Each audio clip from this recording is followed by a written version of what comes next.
नमस्कार, जनता टीवी देख रहे हैं आप। आपके साथ मैं हूं अंजलि भंडारी और बात करेंगे देवभूमि उत्तराखंड की। मुख्यमंत्री पुष्कर सिंह धामी ने लोकसभा और विधानसभाओं में महिलाओं के लिए 33% आरक्षण का प्रावधान करने वाली नारी शक्ति वंदन विधेयक के लोकसभा के बाद राज्यसभा में भी पास होने पर प्रधानमंत्री नरेंद्र मोदी का आभार व्यक्त किया है। सीएम धामी ने कहा कि देश में मातृशक्ति के उत्थान की दिशा में ये सराहनीय कदम है।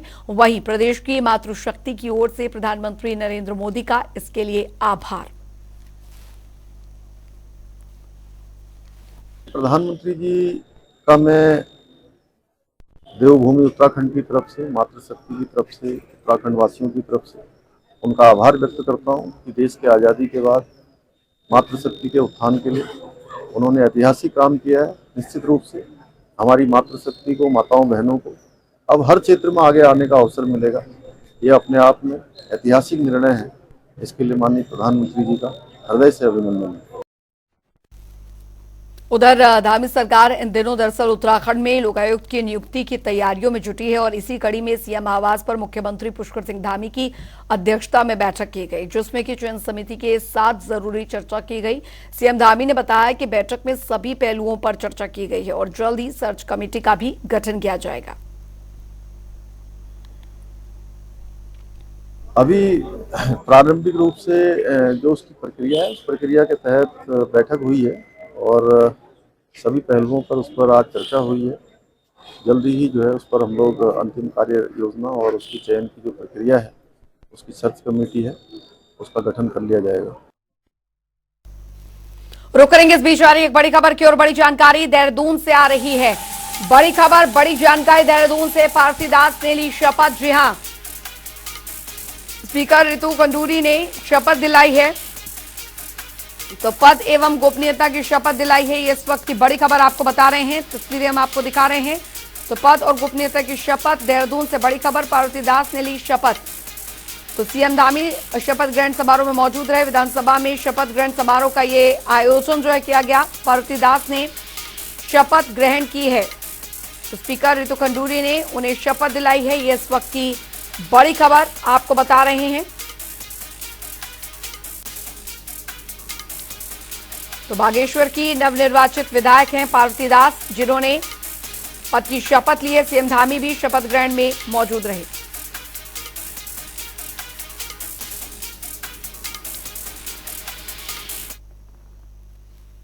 बढ़ेंगे आगे। उधर उत्तराखंड में यूसीसी पर सुझाव देने वाली विशेषज्ञ कमेटी का कार्यकाल 27 सितंबर को खत्म होना था, लेकिन अब इस कमेटी के कार्यकाल को 4 महीने के लिए बढ़ा दिया गया है। गृह विभाग की ओर से इसके आदेश जारी किए गए हैं। बता दें कि 5 सदस्यों वाली कमेटी का गठन यूसीसी का ड्राफ्ट तय करने के लिए किया गया था और रिपोर्ट देने के लिए कमेटी को 6 महीने का समय दिया गया था, जिसे पहले भी 2 बार बढ़ाया जा चुका है। इस बार भी रिपोर्ट नहीं मिलने के कारण अब एक बार फिर से 4 महीने के लिए कार्यकाल को बढ़ाया गया है। वहीं सीएम का कहना है कि सरकार को पूरी उम्मीद है कि इस बार जो समिति है यूसीसी का ड्राफ्ट सरकार को सौंपेगी। यूसीसी का कार्यकाल बड़ा है और इस कार्यकाल में हमें पूरी उम्मीद है कि हमको संकलन मिल जाएगा और संकलन मिलते ही हम उसको लागू करने की दिशा में आगे बढ़ेंगे। तो आपको बता दें कि ड्राफ्ट अभी नहीं मिलने के चलते जो यूसीसी का मसौदा है वो तैयार करने के लिए एक बार फिर कमेटी का जो कार्यकाल है वो बढ़ाया गया 4 महीने के लिए। इससे पहले 2 महीने के लिए बढ़ाया गया था और उम्मीद यही है कि अब ये 4 महीने के बाद जो रिपोर्ट है वो सौंपी जाएगी सरकार को। तो एक बार फिर बढ़ाया कमेटी का कार्यकाल। यूसीसी का ड्राफ्ट जो है तैयार करेगी कमेटी। तो 27 आपको बता दें 27 सितंबर को इनका जो कार्यकाल वो खत्म हो रहा था। ड्राफ्ट नहीं मिलने के कारण समय जो है वो बढ़ा दिया गया। तो एक बार फिर कमेटी का कार्यकाल जो है वो बढ़ा दिया गया है। 27 सितंबर को खत्म होना था ये कार्यकाल। तो यूसीसी का मसौदा ड्राफ्ट नहीं मिलने के कारण समय जो है वो बढ़ाया गया है। ये इस वक्त की बड़ी खबर आपको और महत्वपूर्ण जानकारी आपको दे रहे हैं। यशराज आनंद संवाददाता हमारे साथ जुड़ गए हैं ज्यादा जानकारी के साथ। यशराज, यूसीसी का मसौदा तैयार करने के लिए इस समिति का गठन तो कर दिया गया था, लेकिन अभी तक जो रिपोर्ट सरकार को इनकी तरफ से सौंपी जानी थी वो नहीं सौंपी गई है और यही वजह है कि इनके कार्यकाल को 6 महीने और जो है वो एक्सटेंड यहां पर किया गया है। तो अभी फिलहाल क्या वस्तुस्थिति बनी हुई है इसमें? बिल्कुल, मैं बताना चाह रहा हूँ कि यूसीसी के मुद्दे को लेकर सरकार यहाँ उत्तराखंड सरकार लगातार जिक्र कर रही है, लगातार चर्चा कर रही है और यूसीसी के मुद्दे को लेकर उत्तराखंड सरकार लोगों के बीच भी जा रही है, लोगों से रिव्यू भी लिया जा रहा है, लोगों के विषय में पूछा जा रहा है कि वो यूसीसी के विषय में उनका क्या सोच है। वहीं यूसीसी के जो कमेटी का गठन किया गया था वो सरकार को अभी तक रिपोर्ट नहीं सौंपी, इसलिए दोबारा 4 महीने के लिए फिर से इसको बढ़ा दिया गया, इसके कार्यकाल को बढ़ा दिया गया, यानी कि 27 सितंबर को इसके कार्यकाल समाप्त हो रहा था, वहीं इसके बाद 4 महीने के लिए फिर से इसका कार्यकाल बढ़ा गया और अब 27 जनवरी को दोबारा यूसीसी की रिपोर्ट सरकार को सौंपी जाएगी। तो वे स्पष्ट रूप से मुख्यमंत्री पुष्कर सिंह धामी का स्पष्ट रूप से कहना है कि यूसीसी के मुद्दे पर सरकार जो है वो सख्त रुख अपना रही है। सरकार के दस्तावेज में यूसीसी की नाम की चर्चा जो की गई है उसको जरूर लागू किया जाएगा और जल्द ही यूसीसी पर काम किया जाएगा, जल्द ही यूसीसी को लागू करने की बात कही जा रही है। वहीं विपक्ष के द्वारा भी लगातार ये प्रश्न उठाया जा रहा है कि यूसीसी पर सभी को समान रूप से एक साथ नहीं लिया जा रहा है। यदि बात करें बंजारे की, यदि अन्य की बात करें तो सभी को समान रूप से यूसीसी पर नहीं लिया जा रहा है। इसी को देखते हुए सरकार ने फिर से यूसीसी के ड्राफ्ट को सौंपने की 4 महीने की रिपोर्ट, 4 महीने के समय को बढ़ा दिया है। तो इसी को लगातार इस पर सरकार जो है रुख को अपना रही है और जल्द ही यूसीसी को लागू करने का प्लान बनाया जा रहा है। चलिए, बहुत बहुत शुक्रिया यशराज आनंद इस तमाम जानकारी के लिए। आपसे आगे भी अपडेट इस खबर पर लेते रहेंगे। बढ़ेंगे आगे। उधर आपको बता दें, मुख्यमंत्री पुष्कर सिंह धामी ने उत्तराखंड अधीनस्थ सेवा चयन आयोग के माध्यम से चयनित सचिवालय सुरक्षा दल के 15 रक्षकों को नियुक्ति पत्र बांटे हैं। बता दें आपको कि मुख्यमंत्री ने सभी चयनित अभ्यर्थियों को शुभकामनाएं दी हैं और उनके उज्जवल भविष्य की कामना भी की है। मुख्यमंत्री ने कहा कि उत्तराखंड को देश के अग्रणी राज्यों की श्रेणी में लाने के लिए हम सभी को प्रदेश के विकास में योगदान देना होगा। तो बता दें आपको कि सीएम धामी ने नियुक्ति पत्र बांटे। सचिवालय सुरक्षा दल के रक्षक की नियुक्ति जो है वो हुई है। चयनित अभ्यर्थियों को शुभकामनाएं मुख्यमंत्री की तरफ से दी गई है। उधर देहरादून में महिला कांग्रेस के एक प्रदर्शन ने विवाद खड़ा कर दिया है। दरअसल महिला कांग्रेस कार्यकर्ताओं ने बहुचर्चित अंकिता हत्याकांड में न्याय की जो गुहार लगाते हुए सड़क पर प्रदर्शन किया था। वहीं आपको बता दें कि महिला कांग्रेस प्रदेश अध्यक्ष ज्योति रौतेला अपना मुंडन कराया। महिला कांग्रेस महामंत्रियों ने भी अपना मुंडन कराया, जिस पर भाजपा प्रदेश अध्यक्ष महेंद्र भट्ट ने दरअसल आपत्ति जताई है और कहा है कि विरोध प्रदर्शन करने के कई और तरीके हो सकते हैं।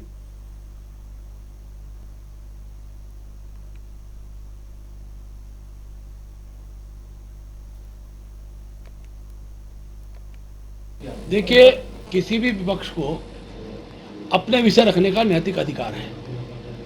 पहली बात तो हम खुद प्रश्न खड़ा कर रहे हैं, जब मामला न्यायालय पे हो तो न्यायालय के प्रति अविश्वास प्रदर्शन करने का कांग्रेस काम कर रही है। और कल तो अभी तो केवल शब्दों में कहा जाता था कि कांग्रेस हमारी संस्कृति का अपमान करती है, लेकिन कल मातृशक्ति के बाल मुंडवा कर, मैं नहीं मानता कोई बहन स्वतः अपनी मर्जी से बाल मुंडवा रही हो, बाल मुंडवा कर हमारे उत्तराखंड की उस सनातनी संस्कृति को अपनाने के बहुत तरीके हैं विरोध करने के।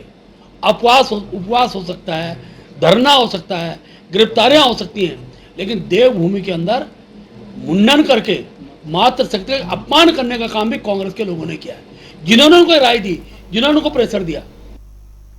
तो अंकिता भंडारी हत्याकांड को लेकर लगातार कांग्रेस की तरफ से प्रदर्शन इस तरीके से किया गया। बीजेपी का कहना है कि इस तरीके के प्रदर्शन नहीं होने चाहिए, बल्कि और भी प्रदर्शन के यहाँ पर तरीके हैं। फिलहाल इस खबर पर हमारे साथ चर्चा के लिए हमारे साथ बीजेपी की तरफ से सुनीता विद्यार्थी जी जुड़ गई हैं। मैम, आपका स्वागत है। और कांग्रेस की तरफ से हमारे साथ प्रतिमा सिंह जी हमारे साथ जुड़ गई है। मैम, आपका भी बहुत बहुत स्वागत है। धन्यवाद। प्रतिमा सिंह जी, सबसे पहले मैं आपके पास आना चाहूंगी, क्योंकि अंकिता भंडारी हत्याकांड को लेकर जिस तरीके से कांग्रेस इसे पुरजोर तरीके से उठा रही है, आप लोगों की तरफ से प्रदर्शन भी हाल फिलहाल किया गया। बीजेपी का कहना है कि प्रदर्शन के और तरीके हो सकते हैं, इस तरीके का प्रदर्शन सही नहीं लगता है।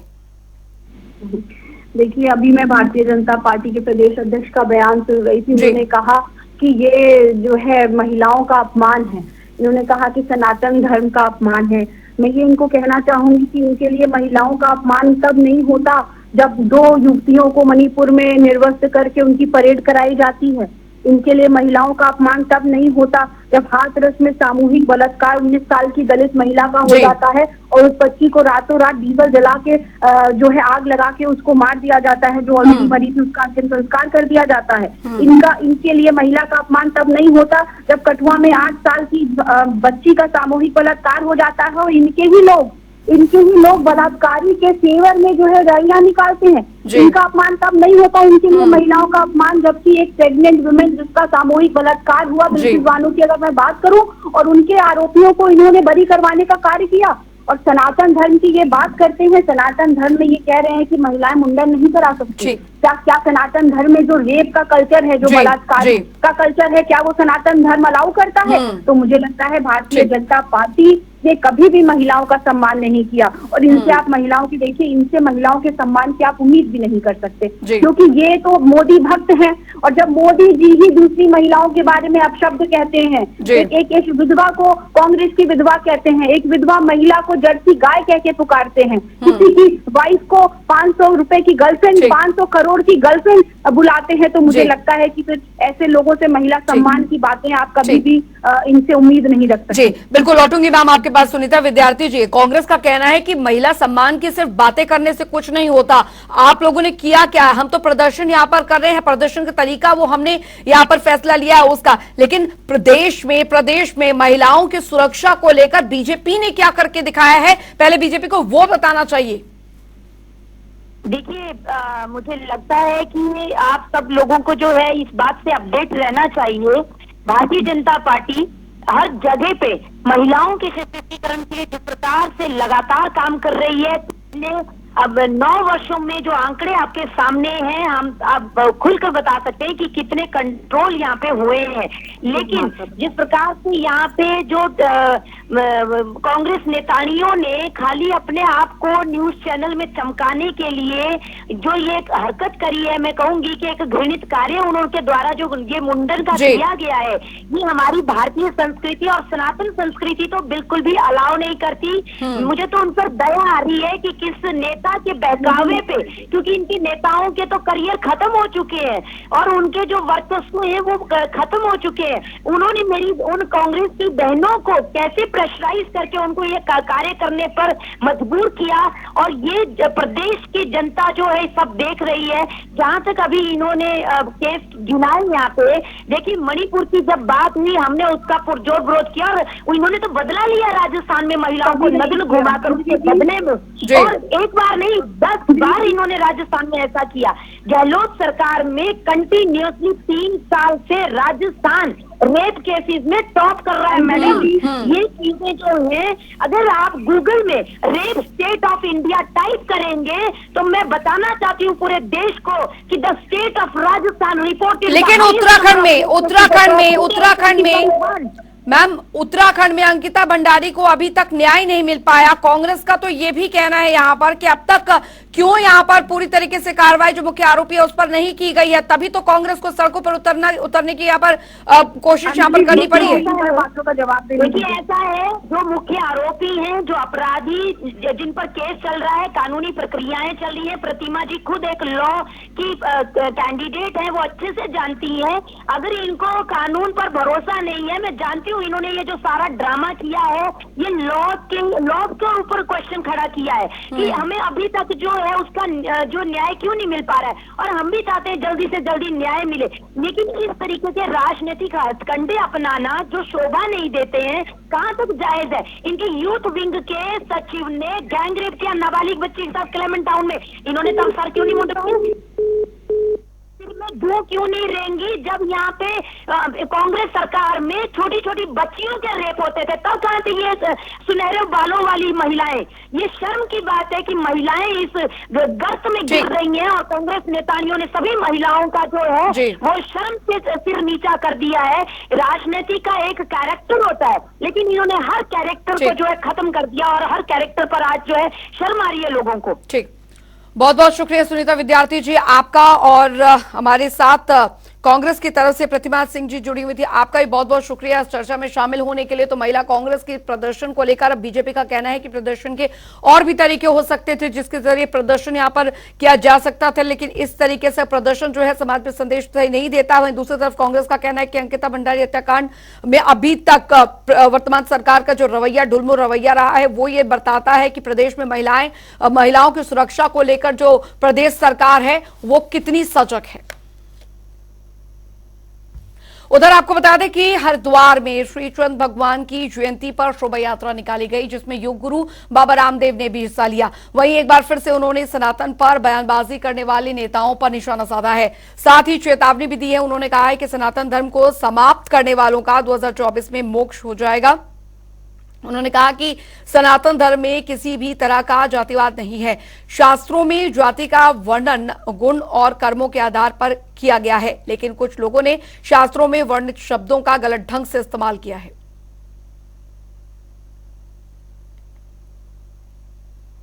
हमारी सनातन धर्म की संस्कृति जाति से, मजहबी उन्माद से, क्षेत्रवाद से, किसी भी प्रकार के आग्रह, भेदभाव, पक्षपात से मुक्त है। जहाँ तक शब्द है ब्राह्मण, क्षत्रिय, वैश्य, शूद्र, दलित आदि, ये सारे शब्द जाति, गुण, कर्म सूचक हैं। संस्कृति की जो शब्दावली है उसको लोगों ने मिस यूज किया है, उसको लोगों ने गलत तरह से उसकी व्याख्या की है। सनातन क्योंकि अपने आप में इतना प्राचीन है कि उसकी व्याख्या करना ही मुश्किल है। जब से सूर्य पैदा हुआ तब से सनातन पैदा हुआ है। हूण आए, शक आए, अंग्रेज आए, मुसलमान आए, ना कभी हम नष्ट हुए ना होंगे। जब तक सूर्य है तब तक हम लोग रहेंगे। ये उनकी मानसिक कल्पना है। कुछ लोगों की बुद्धि जो है वो मंद हो गई है, इसलिए कुछ राज्य के मंत्री और कुछ राजनेता अपने अक्षणिक स्वार्थ के लिए, वोटों का पोलराइजेशन करने के लिए इस प्रकार की मांग उठा रहे हैं। थोड़े समय में ये लगभग नवंबर तक सारी स्थितियां शांत हो जाए। उधर उत्तराखंड में इस साल चारधाम यात्रा की शुरुआत अप्रैल महीने से हो गई है और आपको बता दें कि 22 अप्रैल को यमुनोत्री और गंगोत्री धाम के कपाट खोले गए थे, जबकि बाबा केदार के कपाट 25 अप्रैल को खोल दिए गए थे। तो वहीं बद्रीनाथ धाम के कपाट 27 अप्रैल को खोल दिए गए थे। यात्रा में अब तक तकरीबन 42 लाख के करीब श्रद्धालु दर्शन के लिए पहुंच चुके हैं। वहीं मानसून की रफ्तार कम होने पर अब श्रद्धालुओं की संख्या में बड़ा इजाफा होने की उम्मीद जताई जा रही है। बद्री केदार मंदिर समिति के अध्यक्ष अजेंद्र अजय का कहना है कि दरअसल सरकार ने इस बार यात्रा को देखकर बड़े स्तर पर व्यवस्थाएं की थी, जिस वजह से यात्रियों की संख्या काफी अच्छी रही है। चलिए ग्राफिक्स पर नजर डालते हैं। अप्रैल से अब तक केदारनाथ धाम में 13.4 लाख श्रद्धालु आए हैं। वहीं बद्रीनाथ धाम में 13.2 लाख श्रद्धालुओं ने दर्शन किए। यमुनोत्री धाम में 6.14 लाख श्रद्धालुओं ने दर्शन पूजन किए। वहीं बात गंगोत्री धाम में 7.45 लाख श्रद्धालुओं ने दर्शन पूजन किए हैं। तो अप्रैल से अब तक केदारनाथ धाम में 13.4 लाख श्रद्धालु पहुंचे हैं।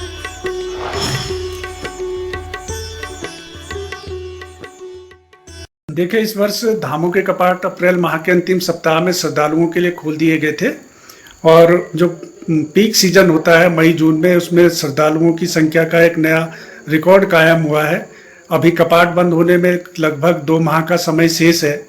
तो हमारा अनुमान है कि इस वर्ष श्रद्धालुओं की, तीर्थयात्रियों की संख्या का एक नया कीर्तिमान स्थापित होगा। बद्रीनाथ केदारनाथ मंदिर समिति के स्तर से, प्रदेश सरकार के स्तर से जो भी श्रद्धालु तीर्थयात्री धामों में पहुंच रहे हैं, उनकी यात्रा सुगम और सरल हो सके, इसके लिए निरंतर प्रयास किए जा रहे हैं। उधर आपको बता दें, देहरादून नगर निगम ने हाउस टैक्स न देने वाले लोगों को नोटिस जारी कर दिया है। तकरीबन 600 लोगों को नोटिस जारी किया गया है। इस नोटिस में साफ तौर पर ड्यू डेट से पहले टैक्स जमा कराने की बात कही गई है। उसमें बड़ी होटल और कमर्शियल संस्थान शामिल हैं। आपको बता दें कि हाउस टैक्स से नगर निगम भारी मुनाफा होता है और साथ ही इस साल पहले के मुकाबले काफी अच्छी रिकवरी बताई जा रही है। वहीं जिन 600 लोगों को नोटिस जारी किया गया है, उन पर 4 करोड़ की धनराशि बकाया है। सारे लोग हैं जिनको हम लोगों ने नोटिस दिए हैं, जो कि अरियर्स में ऑलरेडी आ रखे हैं, जिन्होंने पूर्व वर्षों के भी हाउस टैक्स जमा नहीं करवाए हैं। इस प्रकार के 600 नोटिस हम लोगों ने डिस्ट्रीब्यूट किए हैं। ये बड़ी संपत्तियां हैं। इसके अतिरिक्त जो छोटी संपत्ति होंगी उसमें भी संख्या काफ़ी ज़्यादा है, लोग जो हाउस टैक्स जमा नहीं कर रहे हैं। हमारी सभी से अपील है कि हमने इस पूरे प्रोसेस को काफ़ी सुविधाजनक बना दिया है। चलिए इसी के साथ उत्तराखंड की खबरों में अभी के लिए फिलहाल इतना ही। वक्त एक छोटे से ब्रेक का।